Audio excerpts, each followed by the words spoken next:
debate hoje a gente vai tratar de arquitetura brasileira, tentando ter um pouco como linha condutora a obra do Niemeyer, indo para lá e para cá, dentro do tema de cada um, né? Então eu acho interessante a gente começar falando, enfim, da obra inaugural do Niemeyer, pelo menos no sentido de importância histórica, né, de Pampulha. Gostaria que você falasse um pouco, Guilherme, para começar, sobre Pampulha, qual é a sua opinião sobre o projeto, o que você acha de Pampulha? Bom, importante que se diga, de cara já, digamos, o programa e a formalização desse primeiro projeto inaugural do Niemeyer é característico em todos os níveis do que vem a ser a arquitetura dele e, por extensão, a arquitetura brasileira como um todo, quer dizer, edifícios de exceção, baseados na exploração plástica do concreto armado, que é um material plástico quase que ainda escultórico e muito artesanal, né? Então, com canteiros de obra pouco industrializados, etc., uma produção que é, então, nesse sentido de exceção, pequenas joias, né, que são feitas e ele, digamos, elabora uma poética plástica que vai muito, que está muito de acordo com essa situação econômica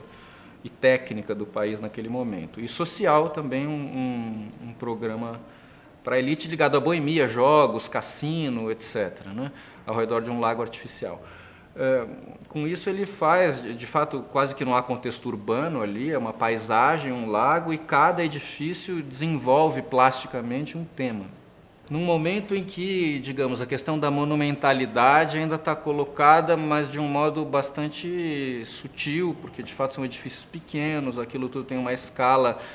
próxima à escala brasileira que vem desde o Aleijadinho, né? Se você compara as igrejas do Aleijadinho com as igrejas do Barroco espanhol, aquela monumentalidade imponente, né? Então, nesse sentido, essa arquitetura inaugural do Niemeyer, acho que ela se inscreve nessa tradição, num panorama econômico, social de um país que está tentando dar saltos de desenvolvimento, mas com uma indústria, já com engenheiros muito bons, né? Com uma inteligência técnica e artística importante, mas com uma base produtiva incipiente. Então a Pampulha é uma bela formalização dessa situação, eu acho. E para já, digamos, essa pergunta introdutória da nossa conversa, mas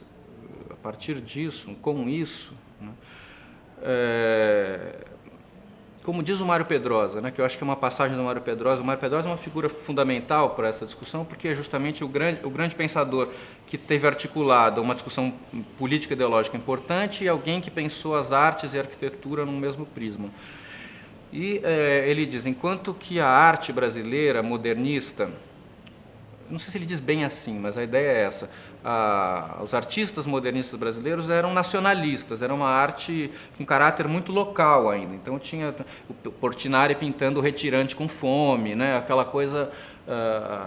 a Tarsila pintando signos de uma tropicalidade meio exótica e etc. Quer dizer, enquanto que a artes plásticas brasileira modernista estava muito nessa chave, a arquitetura moderna brasileira, apesar de ter um caráter local ligado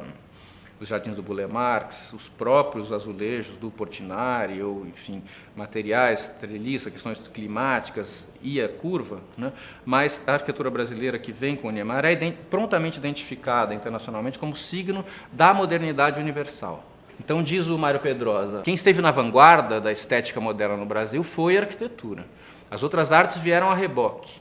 né? Espelhando-se na arquitetura que estava, desde os anos 30, como carro-chefe conduzindo o resto. Então, quer dizer, foi preciso esperar os anos 50 para que nas artes plásticas o Brasil atingisse, digamos, um nível de modernidade que a arquitetura já atingiu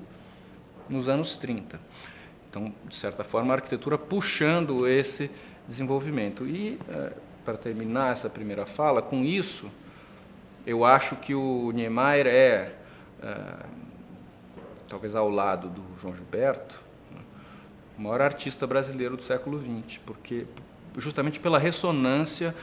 pela capacidade de filtrar uma série de condições do país numa estética moderna, com caráter local, e que alcança e que sintetiza uma série de questões e se torna legível para o mundo. O Chico Buarque tem aquele textinho que ficou famoso sobre a casa do Oscar, que o Oscar projetou para o pai dele, que nunca foi construída, onde ele compara, ele fala, para mim, Casa do Oscar é como música do Tom, né? Aquela civilização de praia que o Tom Jobim fala, que criou a Bossa Nova, é a mesma que criou Oscar Niemeyer, né, que num certo momento foram capazes de dar essa imagem sintética de um Brasil para o mundo.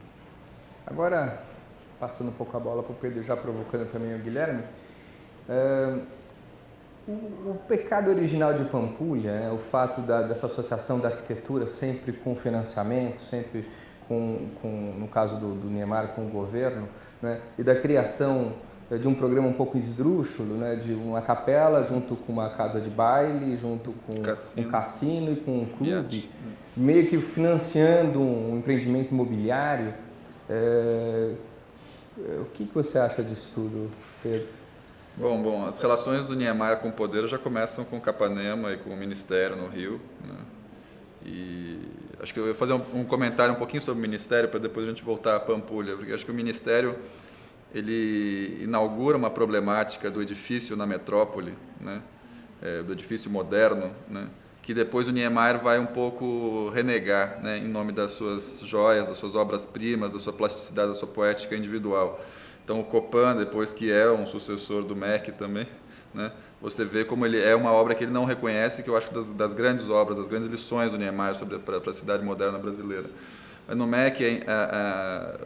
o Ministério está tão bem implantado, né, como ele constrói a praça pública, os pilotis com o pé direito duplo, a articulação com a cidade, que ele organiza a paisagem, ele organiza a vida na metrópole, ele propõe uma relação do cidadão com o espaço cívico que um Ministério da Educação, da Cultura permitiria naquele momento no Rio de Janeiro, apesar de estarmos vivendo um Estado Novo. Você tem ali já se construindo uma maneira dos brasileiros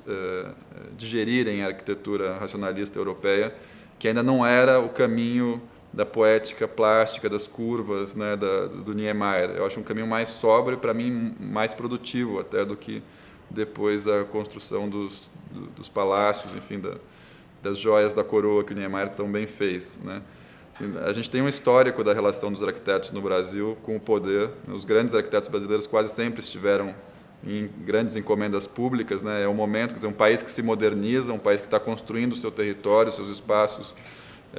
infraestruturais e os espaços de representação simbólica do poder, que os arquitetos que estiveram, né, associados a quem estava de plantão no governo sempre foram os que mais acabaram tendo espaço para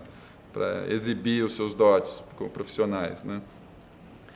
E no caso da Pampulha, ele já passa a ter uma ligação com o Juscelino, que vai ser fundamental depois para Brasília. Quer dizer, o Niemeyer é um pouco o nosso Michelangelo, né, projetando para os nossos papas, né, só que no caso aqui os nossos presidentes, e independente de quem esteja, mesmo que ele se declare comunista, quer dizer, ele não precisa projetar para políticos comunistas, mesmo que o Partido Comunista tenha apoiado o Juscelino, que isso também acabava dando até uma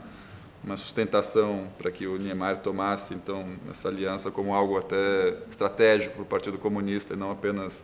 pessoal, para uma carreira pessoal. Agora, Pampulha tem justamente isso, quer dizer, Pampulha tem uma ousadia plástica a serviço de um programa bastante, você está chamando de esdrúxulo, mas é um pouco esse surrealismo, esse realismo fantástico das nossas elites, dessas coisas grotescas que eles produzem, mas que dentro do grotesco também emerge uma expressividade do Brasil que é preciso ser muito cuidadoso na hora de analisá-la. Quer dizer,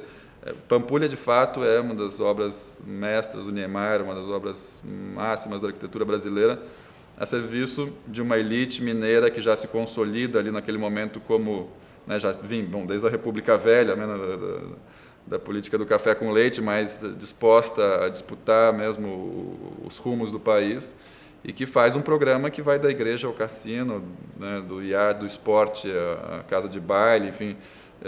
em torno de um lago artificial. Depois a ideia do lago artificial volta a Brasília, dos espaços em que o poder se refastela e festeja a si mesmo, né, algo que vai voltar, né, em todos os espaços palacianos. Então, a gente vê em Brasília um momento em que a liberdade do traço, da curva, né, ela já é uma poética que já está comprando seus aliados, né? O poder simbólico que ela quer representar, ao mesmo tempo com uma ginga bossa nova, como disse o Guilherme, mas ao mesmo tempo de uma elite que não era nada bossa nova, quer dizer, uma elite que tinha acabado de sair, né, de construir um processo de restrição dos direitos civis com o Estado Novo e que logo a seguir, em 64, também voltaria a fazer isso, né? E mesmo na construção de Brasília, a gente, né, o que foi o massacre da construção de Brasília, a gente pode dizer que na nossa bossa nova quem sambou né, foram os trabalhadores, né? Quer dizer, é uma coisa que a gente vai poder talvez discutir um pouco mais aqui para frente, em que medida essa plástica, essa poética, ela ao se realizar não exprime apenas um projeto de cidade, um projeto de segregação, né, de um empreendimento imobiliário para as elites mineiras, mas também um projeto de canteiro de obras, de tecnologia, de entendimento do que é a prática da arquitetura, dissociada das perguntas fundamentais que um comunista deveria fazer, né? Meus aliados também estão na construção civil e não apenas nas elites que vão frequentar esses cassinos e esses clubes, né?